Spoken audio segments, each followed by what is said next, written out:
Hi everyone, Sydney Rock back with another shaving rant. It's been 2 days in a row, I'm really happy with that. Tonight's lather will be Pro Razzo Blue in a tube. As you can see, I barely ever use this tube. And first of all, I'll be adding some lavender to it. And just as a quick aside, I splurged about 50 bucks worth of shaving products I don't really need over the weekend. One of those, first of all, 10 of those dollars was for reasons I will get into in another video. But the rest was on, people like having options. So one of the things I purchased is some Pro Razzo aftershave. I have Pro Razzo White here. They slightly changed the formula. And it's going to be cool checking those out.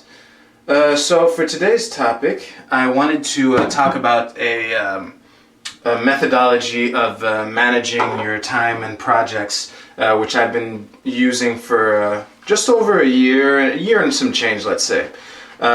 This is a pretty popular methodology popularized by David Allen, and it's called Getting Things Done. This book, I read it in August of last year, and I really fell in love with it. Started using the methodology right away. So for today's rant, I'm just going to go, wow, lavender mixes well with this. I'm just going to go into the methodology of how it works and why I like it so much. The whole point of the GTD, that's the abbreviation for it, the whole point of GTD is to free your mind from what Alan calls open loops, which is just these things that are just nagging you, things that you haven't gotten done, and just to make sure that even when you don't get them done, that you get closure, some kind of peace of mind. Oh, it's hot in here. And the first step in the GTD methodology is the collection process. Now, David Allen really puts a lot of emphasis on making sure you really write everything, because the whole point is if you have an inbox, I'm just going to use the in basket where all the things that you gather for future processing. I'll get into that in a second. If your inbox doesn't really have everything, then subconsciously your mind is going to keep managing these things in here. And in here is a pretty sketchy way to keep track of all the different things you want to do.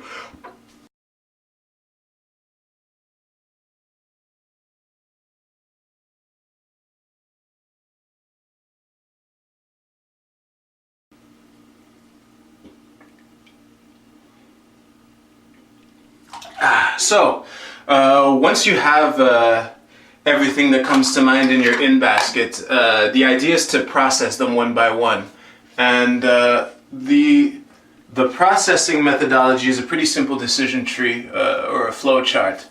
And I don't remember it by heart off the top of my head, but I have I think I cut myself there. I have a copy of it on the inside of my GTD notebook, which I'll show you in a second. And the first key question that you should ask is this actionable?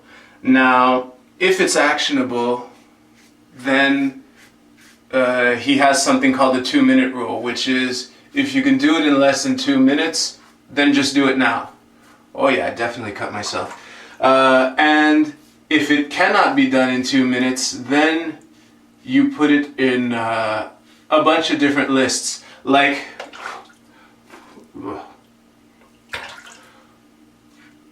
when you're using this correctly, in the end you're going to have a bunch of different lists to manage. And be right back.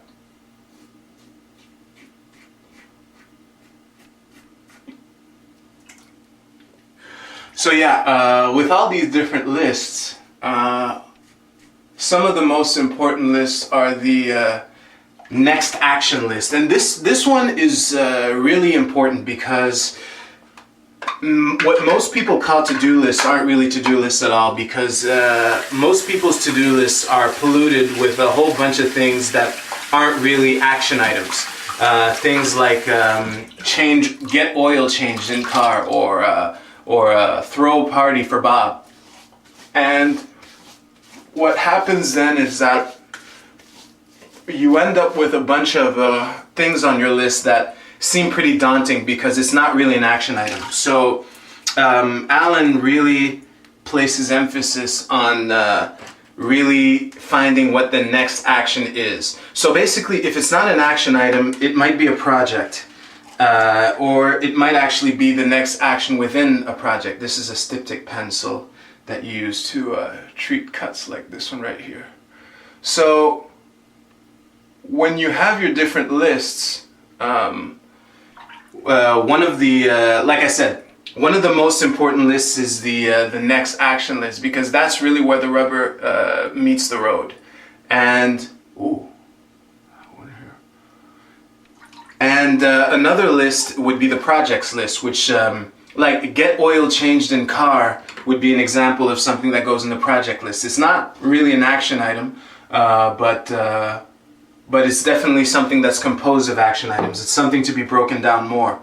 And the get oil changed in car project can have a next action that looks like, put phone book on desk. That would enable you to find a garage to get your oil changed if you don't already know one. Or if you do, you would say, call Joe's garage. And that, by the way, is another list that he suggests in his book, which is a bunch of different people to call. And what's cool about this is if you have all these lists, like the first two that come to mind right now is the calls list and the shopping list. What's cool about that is if you find yourself with extra time to actually make phone calls, and you break out your calls list, then you can really get a snapshot of everyone that you need to call. Or when you're about to go out to buy, I don't know, a new carton of milk or whatever, then you break out your shopping list and you're reminded of all the other things that you wanted to buy. So you can see what you can go out and get on that run too.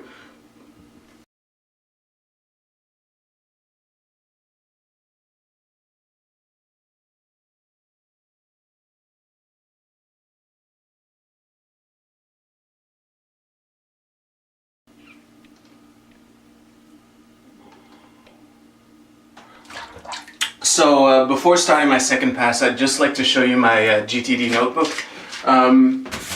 Some people will find me crazy for having it. Let me just put the labels there. Most people nowadays would rather manage these lists electronically, and that's fine. I mean, really, it doesn't matter whether you use it whether you do it by hand or whether you do it with pen and paper, as long as it keeps you engaged enough for you to keep doing it. So one of the other things that's really cool is the maybe someday list. These are the kinds of things where the things you've always told yourself you wanted to do, but you can't really get around to it.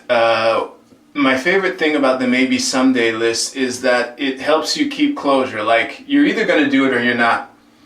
And just to give you an idea, I have many things in my notebook that I've bounced back from the projects list to the maybe someday list. So let's say, now I don't really use any real examples, but basically if you have something that you've been wanting to do for a while that's in your maybe someday list and you decide to do it, then it would graduate to your project list, and then you can find next action to do. And by having this next action list, you'll actually start advancing towards your goal. Like, let's say you've always wanted to learn Spanish. Find Spanish teacher, or as I said earlier, put phone book on desk or whatever, or bookmark yellow pages or whatever. That would really be useful to help you actually move towards it. And what's nice about this is if you're doing your review, and the review is another key part of the process, to really go through the whole thing. Alan suggests at least once a week. I think that's a really important habit to keep up. If during your review you keep realizing that the Learn Spanish project hasn't been acted upon in a while, then there's no biggie. You can just put it back on the maybe someday list, and at least it helps you not forget that you had the intention of learning Spanish, and it helps you maintain closure while you're waiting to do the next action item. So the key concept in the GTD methodology is really to gather and collect everything, because if you leave one thing out, then your brain won't leave you alone. Whereas if you really collect everything, subconsciously your brain will say, I can just go to my notebook and no matter what it is that needs to get done, I know that by going in the notebook, it's going to, I'll be reminded of that. And the other thing is finding the next action, because some things, as I said, that we end up on most people's to-do lists aren't really action items. So to really focus on, is this something that's actually actionable, is a really important key question to get into the habit of asking yourself. And the other key concept is focusing on outcomes, because the outcome that you want in a project, let's say learn Spanish, and the outcome is you saying, oh, hablo español mucho, or whatever, and you can work your way back from there and to find the next action item that you can do. So yeah, I mean, I've been using this methodology for a month, a year and some change, and it's really made some improvements in the quality of my life. And like my apartment is messy right now, but even the messy version of my apartment now is cleaner than it's been in a long time. So I think that it's really interesting, and for more information, because there's a lot of things I left out in this shave, maybe depending on demand I'll do another one.